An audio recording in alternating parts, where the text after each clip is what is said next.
Many people believe that strength means physical dominance, but How to Train Your Dragon says otherwise. In a world that praises warriors and rewards violence, one boy who refuses to kill becomes the hero.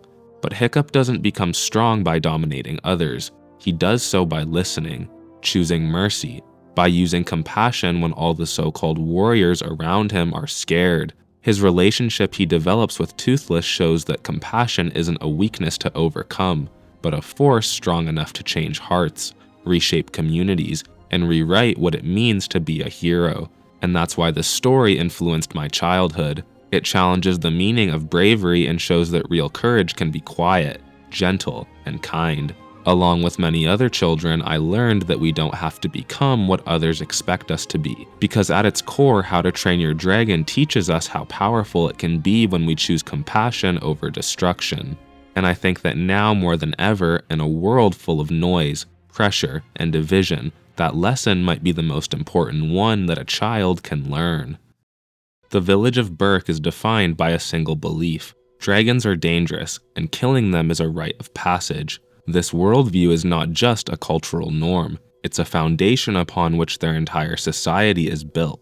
From childhood, young Vikings are taught that to be brave is to be brutal, to be respected is to be feared, and to show mercy is to show weakness. This mindset permeates every aspect of Berk's life. It's in this world that Hiccup is raised, a boy who is smaller, quieter, and far less aggressive than his peers. He is mechanically gifted, emotionally sensitive, and socially awkward, none of which hold value in a village that equates manhood with muscle. From the very beginning, Hiccup is told, both explicitly and indirectly, that he isn't enough. Not enough like his father, Stoic the Vast, the epitome of Viking masculinity. Not enough like the other trainees who wield swords with ease and boast about battle. He's a misfit, not because he lacks character, but because his strengths don't match the village's narrow definition of it. This environment mirrors a broader societal message that many children grow up hearing, that to be strong you must fit the mold. You must dominate to be respected, win to be seen, and never show softness. But what happens to a child who doesn't fit that mold? What happens to a boy who cries, who doubts, who thinks before he strikes? In Hiccup's case, he's dismissed, mocked, pushed to the sidelines. He is told time and time again that he needs to change to be accepted, that his natural instincts are wrong, and the only path to worthiness is to become someone else. But How to Train Your Dragon makes something beautifully clear. The problem isn't Hiccup. The problem is the mold itself. It's the culture that refuses to see different kinds of strength. It's the community that confuses cruelty for courage and aggression for authority. Hiccup doesn't need to become like others. The others need to broaden their definition of what strength really is. And in doing so, the film offers a quiet rebellion against traditional hyper-masculine ideals of heroism. It invites the viewer, especially children, to question the expectations that are placed on them, to ask themselves whether fitting in is worth abandoning who they really are, and to recognize that sometimes the strongest thing that you can do is refuse to become what the world demands, and instead stay true to who you are. When Hiccup captures Toothless, he has every opportunity to do what is expected of him. The moment is laid out like a test. Prove yourself by killing the creature you've been raised to fear. Earn your place among the warriors. Win your father's approval. For a boy who has been told his whole life that he isn't enough, that moment should have been the answer, a chance to finally belong. But Hiccup doesn't take it. He stands over Toothless, weapon in hand, and realizes that he can't go through with it. Not because he's weak, not because he's hesitant or unsure, but because he sees something no one else has ever bothered to look for. He sees himself. He tells Astrid, "I wouldn't kill him because he looked as frightened as I was. I looked at him, and I saw myself." That line is the heart of the film. In those few words, Hiccup reveals a truth more profound than any lesson his village ever taught him. He sees a creature that mirrors his own loneliness, his own fear, his own longing to be understood. And rather than exploit that vulnerability, he honors it. He puts down his weapon, not in defeat, but in the most powerful kind of victory, one that rejects violence and chooses empathy. By sparing Toothless, Hiccup refuses to inherit the hatred passed down to him. He breaks the cycle of fear that has fueled his community for generations, and he does so with a single choice: This moment marks the turning point in How to Train Your Dragon. It's where the story becomes more than just a coming-of-age tale. It transforms into a journey of courage about what it takes to see beyond what we've been taught. Hiccup's compassion doesn't just save Toothless, it saves himself. It opens the door to a friendship that becomes a lifeline, a bond built on trust and mutual care. But even more than that, his compassion alters the world around him. What begins as a quiet gesture soon becomes a ripple effect. Toothless becomes a symbol of what dragons really are, not mindless killers, but intelligent emotional creatures capable of connection. One act of compassion becomes the foundation for peace between species long at war. It reshapes an entire culture, and it began with a single decision by a young boy. Because real heroism isn't always loud, sometimes it's the choice to put down the sword, to meet fear with gentleness, to be kind when it would be easier to be cruel. Hiccup admitting that he's seen himself in Toothless is the most powerful kind of strength. It encourages us to reach out with compassion even when the world around us keeps telling us to turn away. Hiccup's initial decision to spare Toothless is powerful, but what follows is what truly defines him. Compassion in both How to Train Your Dragon and in real life isn't just a single moment of mercy, it's a continuous choice. Hiccup doesn't just stop himself from killing Toothless. He returns. He brings food when he realizes that Toothless is injured. He doesn't expect gratitude or trust. He simply shows up, with patience, curiosity, and kindness. And this is where the real bond begins. He spends time with Toothless, studies him, sketches him, learns from him. He makes himself small in the presence of something larger, choosing humility over control. And when he discovers that Toothless can't fly on his own, that part of him has been broken by Hiccup's own weapon, Hiccup doesn't look away. He takes responsibility. He builds Toothless a new tail, but even this isn't just a one-time fix. The first version doesn't work. Hiccup goes back, redesigns it, learns to fly with Toothless, not above him, not as his master, but alongside him.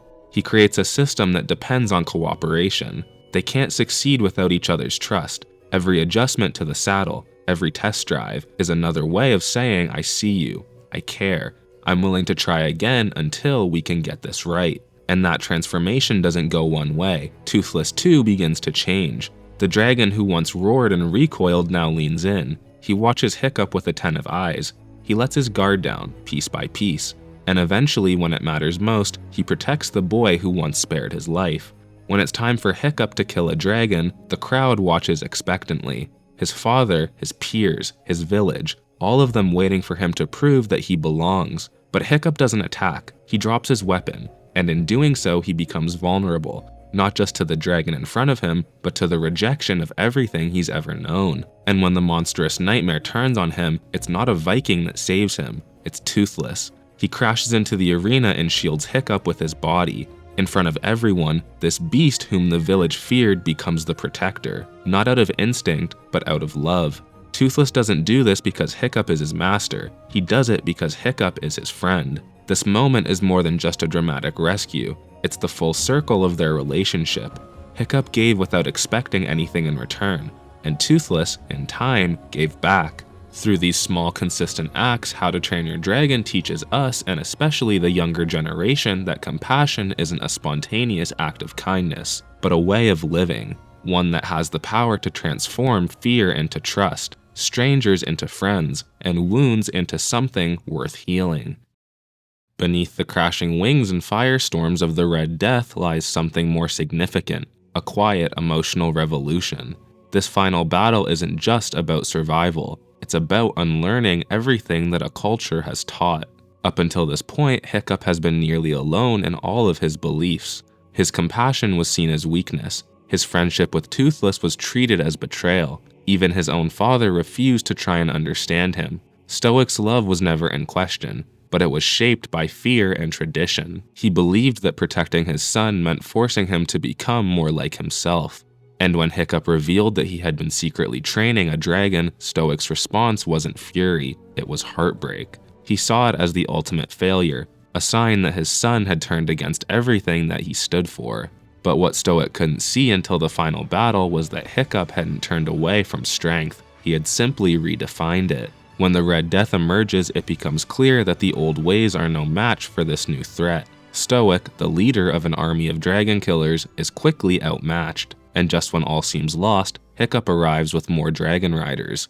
The very dragons that Stoic had locked in a cage are now helping the Vikings. Something inside of Stoic changes. He dives into the water to save Toothless. This isn't just Stoic saving a dragon, it's Stoic finally understanding his son. And when the battle ends, the Red Death falls, but the emotional climax comes not with celebration, but with silence. Hiccup is presumed dead. Toothless is curled protectively around him like a shield. And when Stoic approaches, he kneels beside his son.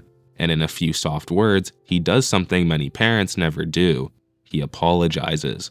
This apology is Stoic letting go of the man he thought Hiccup had to be, and embracing the one that his son already is. This is what makes the film so emotionally resonant. It gives us a story of intergenerational healing. It reminds us that compassion isn't only passed down, it can rise up. That children too can be teachers. And that is how the cycle breaks. How to Train Your Dragon begins as a story about a misfit boy and a wounded dragon, but it becomes something far greater.